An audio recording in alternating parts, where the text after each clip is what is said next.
सुधा समाधान।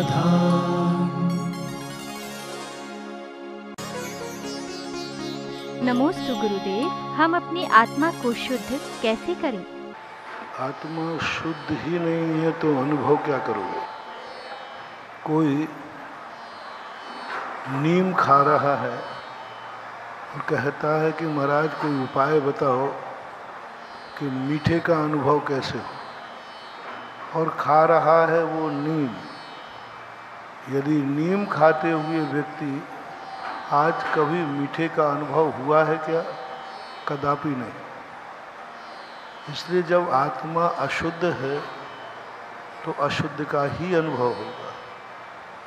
शुद्ध हमें करना पड़ेगा, बस शुद्ध की हम भावना कर सकते हैं, शुद्ध को हम जान सकते हैं। शुद्धम तु व्यानंतो शुद्धम चैव पयम लहद जीवो जानंतो दु अशुद्धम चैव पयम लहद शुद्धो हो। उज्ज्वल कुंद भगवान ने कहा, तुम शुद्ध को जानो, शुद्ध को भावना भाव, शुद्ध का लक्ष्य बनाओ, एक दिन तुम शुद्ध को प्राप्त हो जाओगे। शुद्धम तु व्यानंतो शुद्धम चैव पयम लहद जीवो। जो शुद्ध की भावना करता है, शुद्ध को जानता है, वो शुद्ध को प्राप्त हो जाता है। इसका अर्थ है जानने मात्र से हम शुद्ध की उपलब्धि नहीं कर पाएंगे। कई लोग कहते हैं हमने समय सार पढ़ लिया, शुद्ध आत्मा को मैंने जान लिया, तो जानने मात्र से अनुभूति नहीं हो जाएगी। कोई व्यक्ति रसोई के संबंध में सब कुछ जानता है, लेकिन उसे रसोई का आनंद नहीं आने वाला। तो हमेशा ये ध्यान रखना, आत्मा को शुद्ध किए बिना शुद्ध का अनुभव ना आज तक किसी को हुआ है, ना आपको होने वाला है। मृग मरीचिका में मत भटको। कई लोग इसी भावना में बह कर के पूरी जिंदगी बर्बाद कर रहे हैं। बनारसी दास ने इसी आगरा में ये बहुत बड़ी बात की थी। उनको भी एक पागलपन सवार हुआ था। उनको भी ये हुआ था कि मैं शुद्ध आत्मा का अनुभव करूं। ताजमहल के पास एक मंदिर है, वहाँ पर वो स्वाध्याय किया करते हैं। 3 दिन तक कमरे में बंद होकर के सब कुछ अन्न जल छोड़कर, वस्त्र छोड़कर, दिगंबर होकर के शुद्ध आत्मा की अनुभूति का प्रयास किया। 3 दिन में शुद्ध आत्मा ने तो हुई नहीं, पर दिन में तारे और देखने लगे। पृथ्वी घूम रही है, दिन में तारे दिखे। बाहर निकले, जब गरम गरम एक लोटा उकाली पी, तब शांति पड़ी। बोले कहाँ गए थे? बोले शुद्ध आत्मा का अनुभव करने के लिए, अमृत पीने के लिए, और मरने की नौबत आ गई। तब बनारसी दास ने लिखा, करनी को रस मिट गयो, आयो न निज का स्वाद, भई बनारस की दशा, जैसे ऊंट को पाद।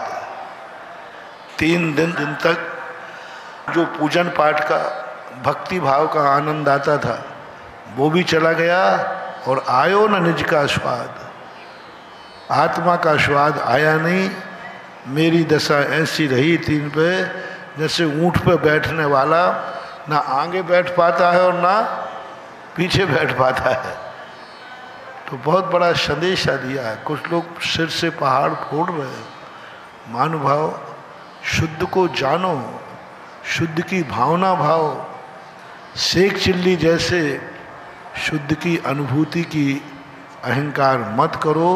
शुद्ध आत्मा की अनुभूति ऐसे होने वाली नहीं है।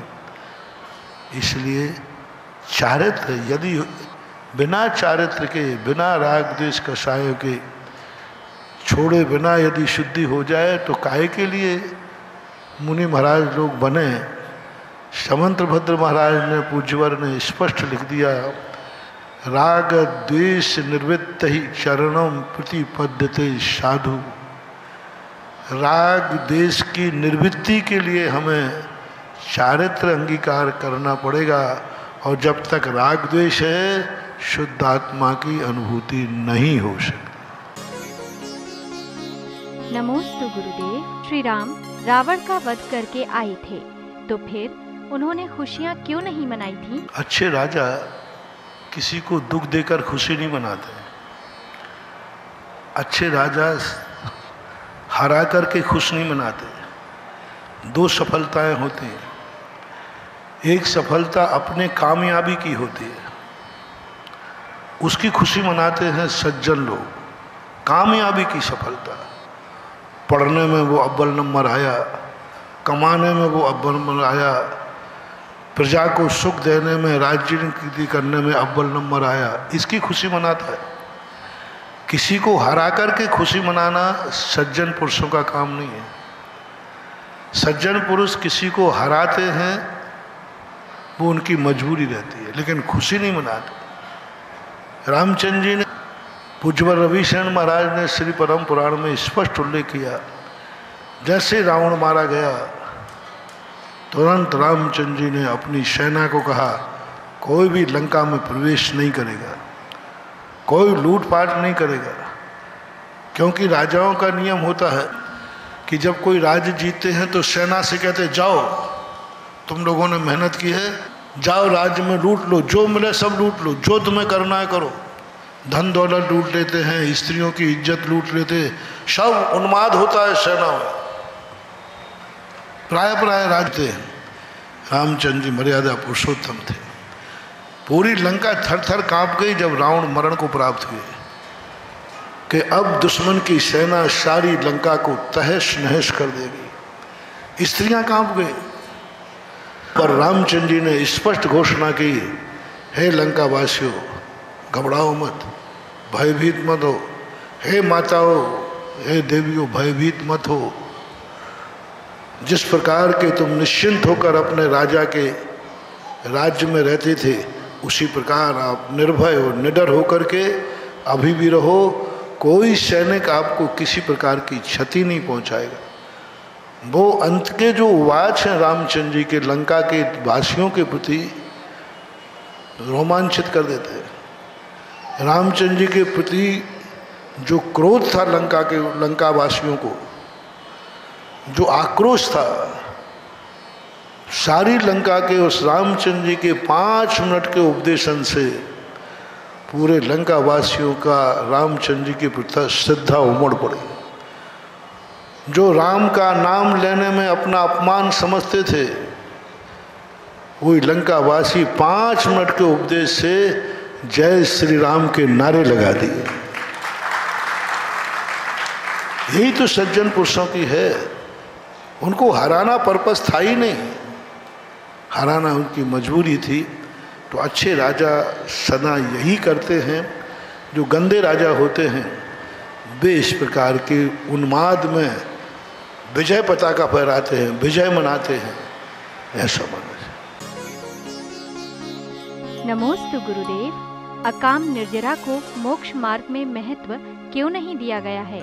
अकाम निर्जरा इसलिए महत्वपूर्ण है क्योंकि बंध मूलक होती है, मिथ्यात्व के साथ होती है, अज्ञान के साथ होती है। आत्म अनात्म के ज्ञानहीन जे जे करनी तन करन छीन।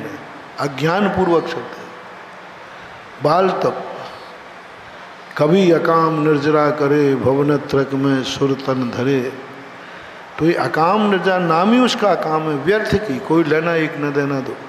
बंध मूलक है, मिथ्यात्व कसायों का इनका बंध होता है, उसमें निर्जरा नहीं होती। जो निर्जरा होती है वो निर्जरा बहुत कोई काम की नहीं। इसलिए अकाम निर्जरा को व्यर्थ की निर्जरा कह ले। परसों ही प्रश्न आया था ना, एक व्यक्ति से किसी ने कह दिया कि तुम आज 24 घंटे भोजन नहीं करोगे, नहीं तो मैं मार दूंगा। और एक व्यक्ति ने कर्मों की निर्जरा से उपवास कर लिया। दोनों भूखे, दोनों को प्यास लग रही है, दोनों को गर्मी लग रही है, लेकिन और दोनों असाता कर्म की उदीर्णा कर रहे हैं, लेकिन एक मजबूरी में कर रहा है, एक लोभ में कर रहा है, और एक व्यक्ति अपना स्वरूप मान करके कि उपवास करना मेरा स्वभाव है, आहार करना मेरा विभाव है, आहार करना मेरी मजबूरी है और उपवास करना मेरा धर्म है, ऐसा भाव करता है तो वो सकाम निर्जरक है। नमोस्तु गुरुदेव, हम अपने पुण्य का फल दूसरों को कैसे दें? पुण्य का फल देने का एक तरीका है। जैसे एक दीपक होता है, पाप भी दे सकते हो, पुण्य भी दे सकते हो, अशुभ कर्म भी दे सकते हो, शुभ कर्म भी दे सकते हो। जैसे एक दीपक जलता हुआ है, एक दीपक दूसरे का बुझा हुआ है, तुम दोनों दीपकों की बाती को टच कर दो, वह दीपक कभी नहीं जल सकता था, तुम्हारे दीपक से जला। तो क्या इस दीपक ने कुछ दिया है? नहीं दिया। क्या वह उसके पास जलने की योग्यता थी? नहीं। तो इस दीपक ने उस बाती की योग्यता को जगा दिया, तो अपन कहते हैं उस दीपक ने इसको जला दिया। ऐसे कर्मों में होता है। कर्मों में क्या होता है? हमारे पुण्य कर्म का उदय है, जो हमारी संगति में आएगा उसके पाप कर्म का उपशम हो जाएगा और दीपक की ज्योति के समान उसका स्वयं का पुण्य जाग जाएगा। इस दीपक ने अपनी ज्योति नहीं दी, उसकी योग्यता जो थी वो प्रकट कर दी। जैसे सपोज कीजिए आप दुखी थे, भगवान पारसनाथ की आपने पूजा की, शांति धारा की, आपका मरीज अस्पताल में कोमा में पड़ा है और आप यहाँ भावना भा रहे हैं, पुण्य आप कमा रहे हैं, उसको क्या होने वाला है? भावना आप भा रहे हैं, घर में एक व्यक्ति का है, दूसरे का क्या? तो एक के पुण्य से दूसरे के पुण्य की उदीर्णा होती है। एक व्यक्ति बीमार पड़ा है, सब लोगों की आंख में आंसू है, तो एक व्यक्ति के दुखी होने से सारे व्यक्ति दुखी हो गए। इसने दिया नहीं है, लेकिन इसके दुख से उसके दुख की उदीर्णा हुई, इसके पुण्य से उसके पुण्य की उदीर्णा हुई। और जो तुम्हारे लिए कई लोग कहते हैं कि महाराज जी दूसरे का किया हुआ धर्म दूसरे के काम कैसे आएगा? आएगा, ऐसे आएगा। आपने शांति धारा की, आप दुखी किस लिए थे? आप दुखी किस लिए थे? कि आपका बेटा अस्पताल में, परिवार का, वो कोमा में था, वो बेहोशी में था, XYZ ऑपरेशन चल रहा था। अब आप उसके ऑपरेशन से दुखी हैं और आप भगवान की शांति धारा कर रहे हैं, और शांति धारा कराने वाले को सुख देती है। तुम सुखी कब होगे? जब वो सुखी हो तो प्रकृति अपने आप उसको सुखी करेगी, क्योंकि तुम्हें सुखी करना है, क्योंकि तुमने पुण्य किया है। अब तुम्हारे लिए सुखी कैसे करे? तुम तो कहते जब वो सुखी हो तो मैं सुखी हूँ। तो शांति धारा तुम्हें सुखी करने के लिए उसको जाकर के उदीर्णा कराएगी। बोले भाई तू सुख में हो, क्योंकि मेरा भक्त तुम्हारे कारण से दुखी है। तो ये निमित्त नैमित्तिक जो संबंध बनता है, आपका संबंध होना चाहिए।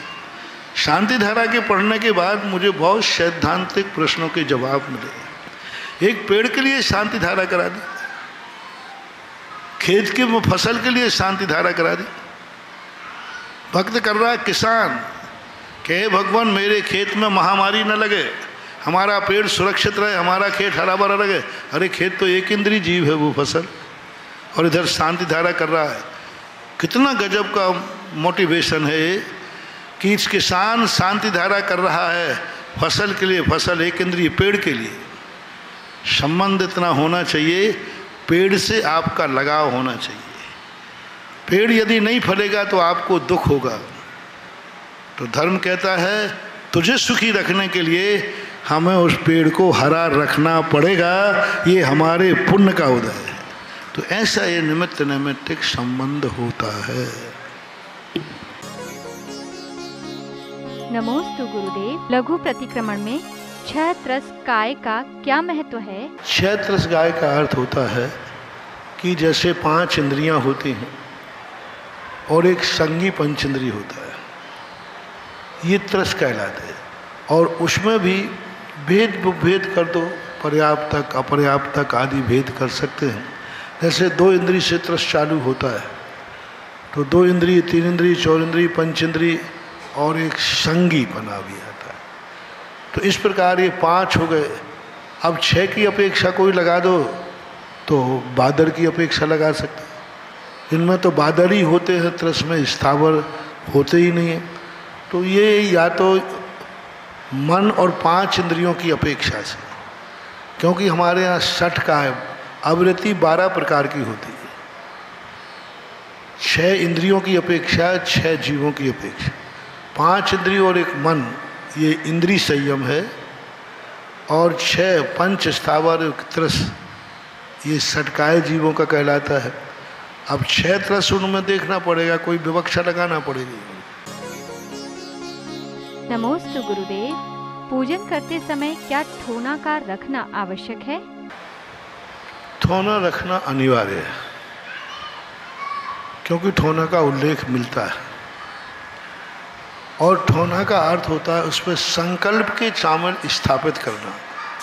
संकल्प हमेशा ऊंचे स्थापित करना चाहिए।